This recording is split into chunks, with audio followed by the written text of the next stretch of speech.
Don't follow your heart, lead your heart. When you're deceived, you don't know that you're deceived. That's the nature of deception. If you say, well, I'm glad I'm not deceived, that's exactly how deceived people think. And some people can deceive you intentionally.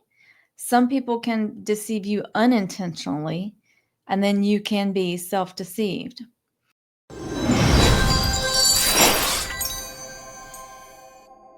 Good morning, everyone. I'm Destiny Dawn, and this is the Destiny Dawn Show.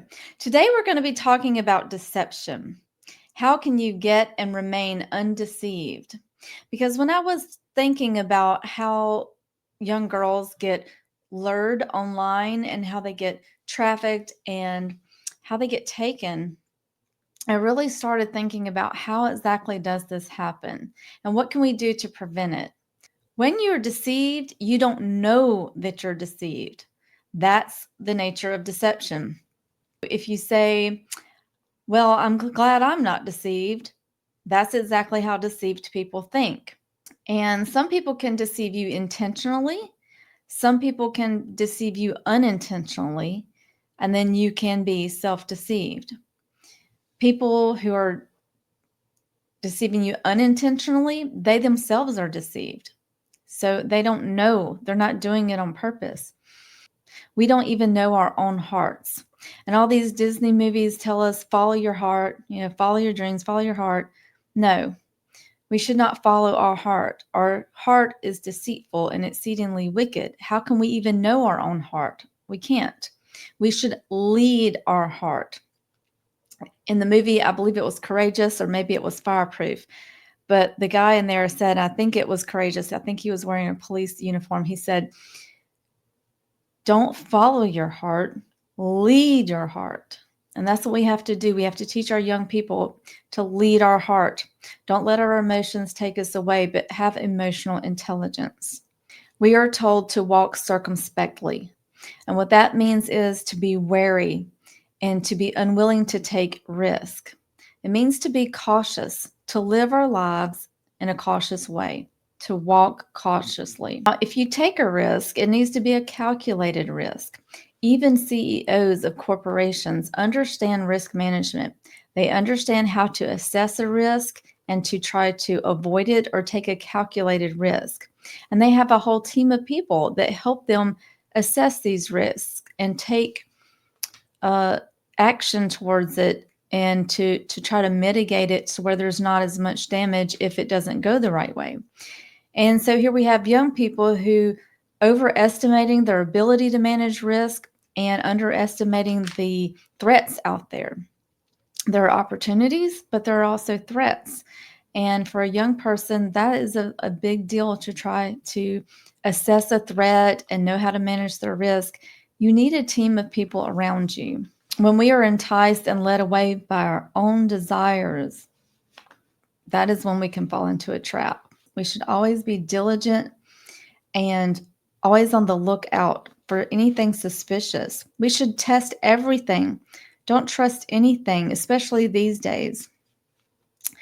We cannot be too careful. Always question everything. I think one of the first steps in not being deceived is you have to be humble. You have to lay down your pride, because one of the things that you have to do to not be deceived is you have to acknowledge and admit that you don't know everything. You don't know everything that there is to know. Let's just say that you knew half of everything there was to know, which I'm sure we don't even know half of everything there is to know in this universe.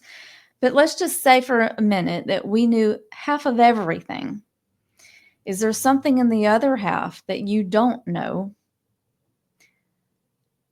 Very likely. If you only know half of everything there is to know, then there's something on that other side that you don't know. So I think the first step in not being deceived is to realize that we don't know everything. Even if we knew half of everything, there's a whole other half that we don't know. Some people are hard-headed and stubborn and have to learn the hard way. Most of us are that way. I was that way. And sometimes that is a good way to learn things the hard way. It is the way that we learn the best. But we don't want to have to learn things the hard way that we might not live to learn from. So I think that it begins with trust. Not being deceived is you have to find a point of reference.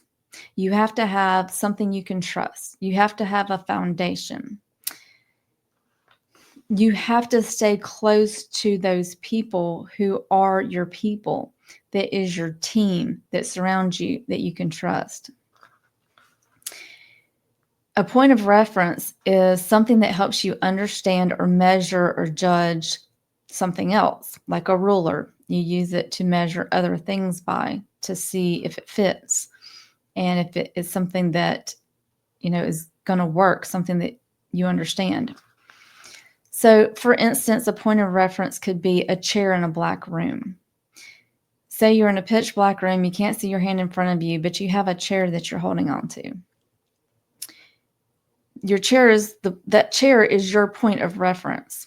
So as long as you're holding on to the chair, you know where you are in the room.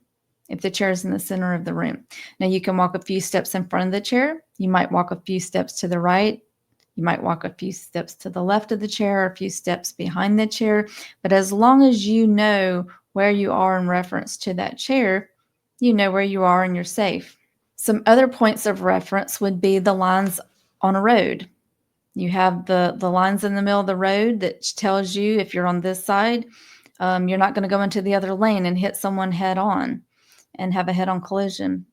And like whenever I was learning to drive, my parents told me, that other line on the edge of the road to your right, you can look at that. If someone's coming towards you and their lights are too bright, you can look at that side of the road at the edge and look at that white stripe, and you'll be able to stay on the road. So if we go too far past that line on the edge, then we're going to end up in a ditch. So learning to stay on the road where it's safe. Those lines in the road are a point of reference. It helps us stay in the boundary where it's safe, where we're not going to have a head-on collision and we're not going to end up in a ditch. Those could be considered a point of reference. A compass tells us which way is north, east, south, and west. So we need something to guide us and direct us, and to have a point of reference, something we can trust. Nobody does anything on their own. I think today a lot of kids and young people think that, if you're going to be smart and intelligent, then you should be able to do everything on your own, and you don't need anybody else to help you. You don't need anybody to tell you what to do. You don't need any help if you're really smart and you're independent. That is not the case. It couldn't be further from the truth. Everybody needs someone to help guide them, because again, we don't know everything that there is to know in this whole universe. Nobody does. Even presidents have a whole cabinet of advisors that help them, tell them what to do, help them make plans. Nobody is that smart that they don't need help, that they don't need someone. I think a smart person is a person who knows that they're not that smart. It's a person who realizes that they don't know everything. That is a smart person, a person who can have a team of people around them that understand things that they don't, and they rely on them to do some of the thinking and the planning for them. But they know enough about it to have the intelligence to logically and rationally know if those people are telling them the right thing. So I think in being undeceived, number one is we need to admit and acknowledge that we don't know everything there is to know. And if we don't know everything there is to know, then number two is we need to have a team of people around us that do understand things that we don't. And so when we're talking about life, you need someone who has more life than you do, someone who has lived more life than you have, who has more life experience. So someone who's older and wiser, who has been through things, who understands things. You need someone like that that you can trust, that you can talk to. The other thing would be very good if you had someone who really knows you very, very well. Because someone who knows you very well is going to be able to help you, to instruct you on what you should do and which way you should go. This is what parents were put into your life for, is to be able to, because they're going to love you and care about you more than anybody else, and they're going to know you better than anybody else. Now, I realize that not all parents are like that, and not everybody has parents that they can talk to. Maybe they've passed away, maybe they're not in their life. But you need to find someone that you trust, someone who you can talk to and that you feel safe to talk to. And this person should be somebody who, in order to be trustworthy, they need to be someone that maybe your parents know, that your parents know and your parents approve of you talking to. So that therefore that person can go and talk to your parents about what you have talked about, if that is an option, because sometimes you might not be able to talk to your parents about certain things. Maybe you're embarrassed to, or maybe your parents aren't able to handle hearing it, because in order for you to just be able to go talk to your parents about anything and everything that you might be thinking or doing or feeling, it's hard sometimes for parents to not get upset about something that you're telling them you're going to do when they feel like it could be very harmful for you. So sometimes just having that buffer and having a mediator, maybe your parents' friends, your parents' best friend, or your aunt, your parent, your mother's sister, someone that you can go and talk to that will be a little more removed from the emotional situation of it, that you can tell these things to, and then they can go relay it to your parents, or they can act as a mediator. But you need someone you can trust. You need someone that you can go to share these things with. One lesson in not being deceived is, don't think that you know everything. Surround yourself with people who you can trust to guide you, that has more experience and life wisdom than you do, and someone that you can trust, that you can tell things to, and hopefully someone who knows you very well, or someone who you can relay to, and then they can relay that to your parents. Walk with caution. Live your life in a cautious way. Don't throw caution to the wind. No, live your life in a way where you can manage risk, and that if you do take a risk, it's very calculated, and it's also something that you can live to tell the story, not something that's going to be so damaging that you can't come back from it. You should always be cautious and suspicious about people you don't know and things you don't know. Take it slowly, one step at a time, and always, always, always tell somebody, run it by them. What do you think about this? What do you think about that? That way you can find out what some of the caution or some of the dangers or threats might be. You could even possibly go to your parent and say, hey, I was thinking about doing this, or my friend was thinking about doing this. What do you think about X, Y, and Z?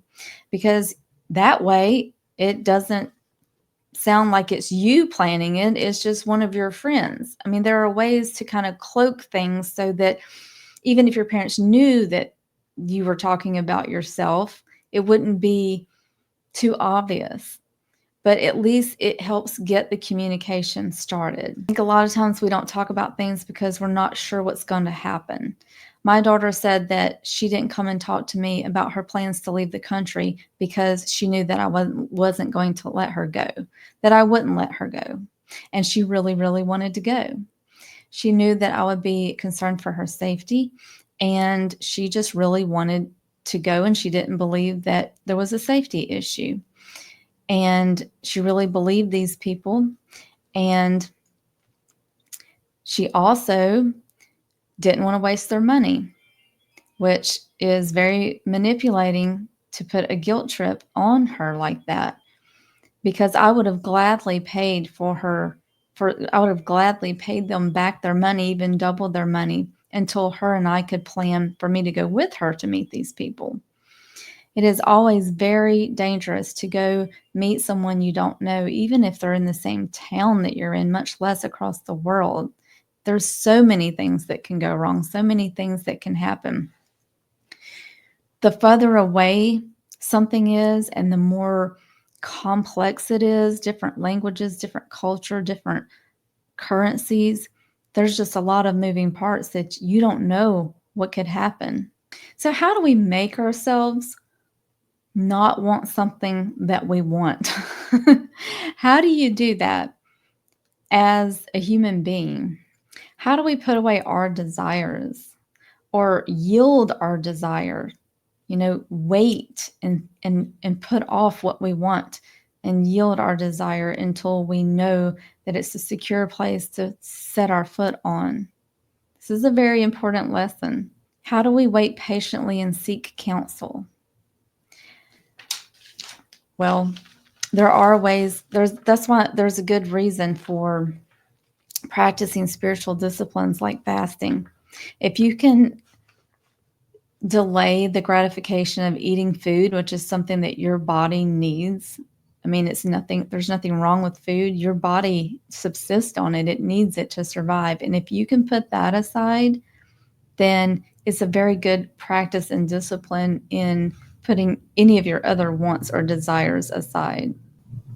Find your point of reference, find your compass, someone you trust, someone who you can talk to.